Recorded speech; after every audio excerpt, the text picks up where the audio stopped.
All right, so today we're diving into something a little different. Ah, Yeah, we're going to be looking at children's literature. okay. Interesting. We're cracking open the New York Times bestseller, How to Catch a Turkey by Adam Wallace. And I've heard of this one. yeah, it's actually part of a larger series, too. Oh, really? Yeah, so we're going to try to figure out why these How to Catch books are so popular. That's a great question. Where should we start? Well, let's start with the Goodreads description. So the book is set in a school right before the Thanksgiving play is about to start. Uh-huh. And there's a turkey on the loose.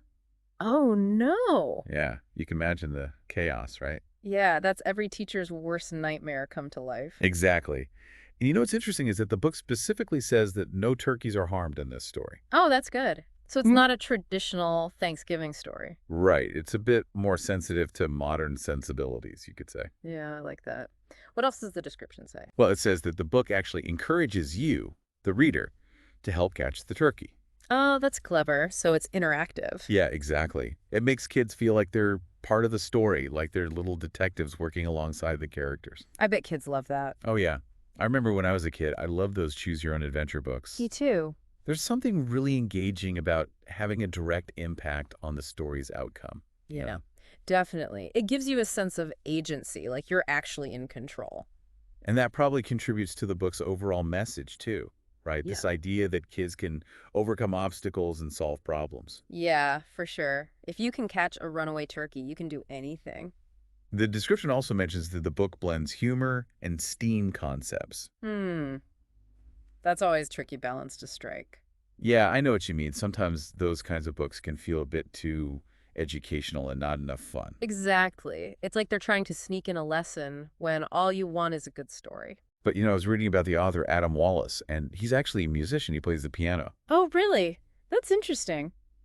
Yeah, and it makes me wonder if that musical background influences his writing style.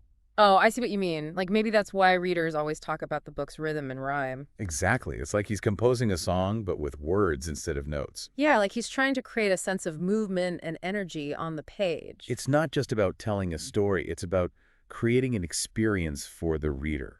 Ah, I like that. An And experience. let's talk about the reader experience. Let's look at some of those Goodreads reviews and see what people are actually saying. Okay, sounds good. Well, one of the first things that jumps out is that there are a lot of different opinions.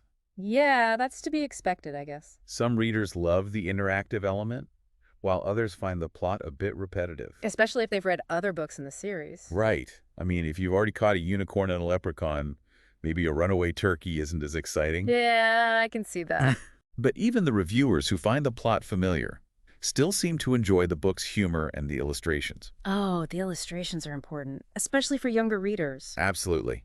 And there's this one review that really stood out to me. It talks about how the illustrations feel dynamic and engaging, Hmm, like they're inspired by classic cartoons. I love that. It brings the story to life.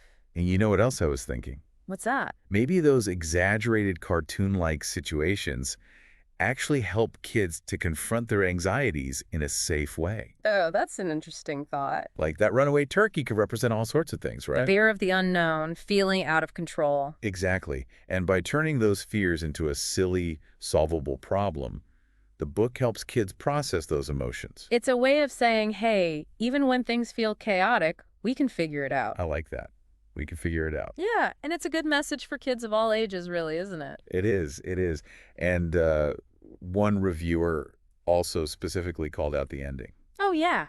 What about? They said it was both surprising and satisfying. Oh, that's good. Yeah, it seems like Adam Wallace isn't just relying on those same old predictable plots. Yeah, I hate when kids' books do that, you know? Me too. Yeah. You can always tell when an author's just phoning it in. Right, right. But it seems like Wallace is really trying to keep things fresh and engaging for his readers. And I think that might be one of the reasons why these How to Catch books are so popular. What do you mean? Well, they're not just about catching these fantastical creatures, are they? They're about creating a whole experience for the reader, you know? Yeah, like a journey. Exactly. And we can't forget about the collectability aspect either. Oh, you mean how there's so many different how to catch books? Yeah, exactly. It encourages kids to, collect them all. Like we used to do with baseball cards and stamps. Exactly. And I think that ties back into that sense of agency we were talking about earlier, right? Hmm. How so? Well, it's not just about reading the stories, is it? It's about owning them. Oh, I see what you mean. You have this tangible representation of your progress and achievement. That's like a reward system. Exactly. It keeps kids motivated to keep reading and exploring new worlds. So going back to our original question, why are these books so popular? Yeah, it's a good question, isn't it? We've talked about the humor, the illustrations, the relatable situations, Right. but is there something more? Yeah, I think it goes back to what we said about empowerment and agency, Hmm. In a world that can often feel so overwhelming and unpredictable, Yeah. these books offer kids a sense of control. Right. This Yeah. belief that even the most challenging situations can be overcome. They provide a safe space for kids to confront their fears, explore their imaginations. Absolutely. And ultimately, it gives them the power to shape their own narratives. And that's such a powerful message no matter how old you are, really. Exactly. We could all use a bit of that these days, I think. I agree. I agree. Something else that really struck me while reading these reviews What's that? was just the sense of community surrounding this book. Oh, interesting. Parents and teachers are talking about how much they enjoy reading it with their kids, Oh, that's sweet. and kids are recommending it to their friends. It's like it's become more than just a book. It really has. It's a catalyst for connection and conversation. It's amazing how children's literature can do that, isn't it? It is. It is. It reminds us that even in a world that can feel so fragmented, Yeah, there's still this deep desire for connection, absolutely. for stories that resonate with us on an emotional level. And that might be the real reason why How to Catch a Turkey is so successful. I think you're right. It's not just about catching creatures, is it?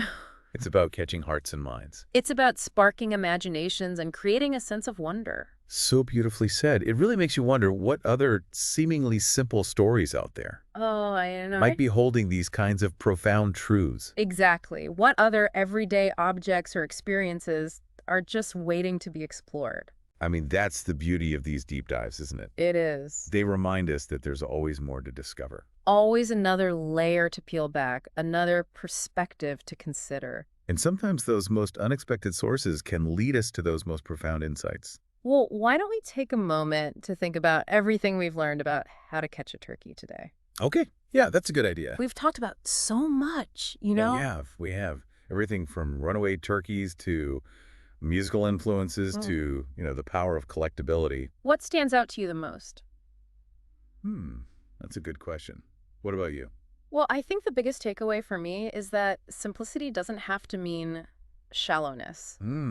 How to Catch a Turkey, it's lighthearted and fun, Right. but it's also subtly profound. Yeah. It taps into these universal fears and desires. It does. And it offers this message of empowerment. That resonates with people of all ages. Exactly. And I think it's a testament to Adam Wallace's skill as a storyteller. Oh, absolutely. That he can achieve so much with, so little. He understands the power of humor, Yes. the importance of visual engagement, and, just a well-crafted ending. He really does. And you know what else I like about his writing? Okay. He never underestimates his audience. Yeah, he treats them with respect. He does. He invites them to participate in the story. To think creatively. And to embrace the absurdity of it all. He does it all with a wink and a smile. Yeah, he's letting us in on a secret. A secret that learning and laughter can go hand in hand. Exactly. It's true. It's true. But before we wrap up this deep dive into How to Catch a Turkey, I've got one final thought-provoking question for you, our listener. Oh, I like those. Lay it on me. So picture this. You're tasked with catching a runaway turkey. Uh-oh. What's your plan? That's a good question. What would be your most ingenious trap? How are you going to lure this feathery fugitive back into captivity? Well, now I got to think about this. Yeah, I know. It's a tough one. It really is. I'd love to hear your ideas, though. Seriously, share your turkey trapping strategies on social media with us. Use the hashtag #DeepDiveTurkeyTrap. Oh, that's a good idea. Yeah, and who knows, we might even feature some of the most creative ones on our next episode. Ooh, yeah, we should do that. I bet our listeners will have some brilliant ideas. Oh, I have no doubt about that. And speaking of brilliant ideas, you, our dear listener, have a brilliant idea just waiting to be discovered. We all do, don't we? We do. Maybe it's a story you've been wanting to tell, a skill you've been wanting to learn, or a problem you've been itching to solve. Or maybe even a turkey you've been wanting to catch. Hey, you never know. You never know. But whatever it is, don't be afraid to chase after it. Yeah, With the same energy and enthusiasm as those kids chasing that runaway turkey. go for it. You never know what amazing things you might catch along the way. You really don't. That's so true. And remember, this deep dive is just a small taste of what we explore here on the Deep Dive. We love to uncover hidden gems of knowledge, you know? We do.